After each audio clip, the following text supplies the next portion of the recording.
tragically missed the mark in bringing this information forward. Heartbreak in Tumbler Ridge amplified by revelations Thursday. OpenAI not only had concerns about Jesse Van Roostelar's activity on ChatGPT nearly a year ago, but its new policies now in place would have led to the police being alerted by the company before the shooting.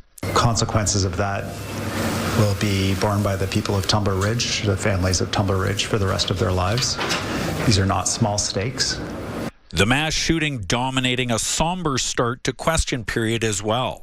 Pain, loss, devastation, gut-wrenching, soul-tearing anguish. Larry Neufeld, the Conservative MLA for the riding, calling on the Premier to launch a public inquiry to help prevent future tragedies. Will he today commit to a public inquiry? Whether it's a coroner's inquest or a public inquiry, I am committing on the record that we will use any tools available to ensure that all questions are answered about this tragedy. Following the horrific attacks, OpenAI has pledged to make several policy changes, including modifying its standard for alerting police and contacting them directly. Cold comfort for the grieving community, says Eby. Illustrates why these companies cannot be trusted to set their own reporting thresholds. Students returned to class Thursday for the first time since the mass shooting that left 9 people, including the shooter, dead. This time in Portables, not the high school where much of the trauma unfolded.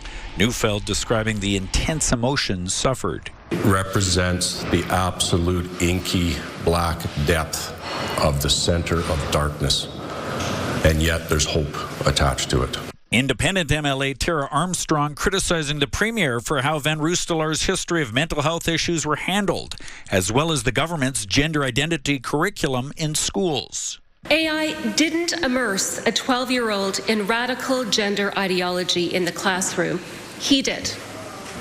AI didn't release a dangerous and mentally ill man back into the community, despite every red flag available. He did. To exploit this tragedy and use it to advance their personal political agenda is just appalling.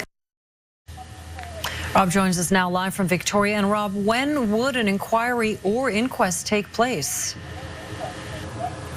Well, Nafisa, the Premier today said that would take place after the police's investigation wraps up. He said at this point he thinks a coroner's inquest would be more suitable. He did also say that the public will indeed find out the contents of the activity or exchanges between the shooter and ChatGPT when that inquest or inquiry takes place. It's also worth noting that OpenAI today acknowledged that the shooter had opened a second account that went undetected by OpenAI. Nafisa. Rob Buffum live for us tonight. Thank you, Rob.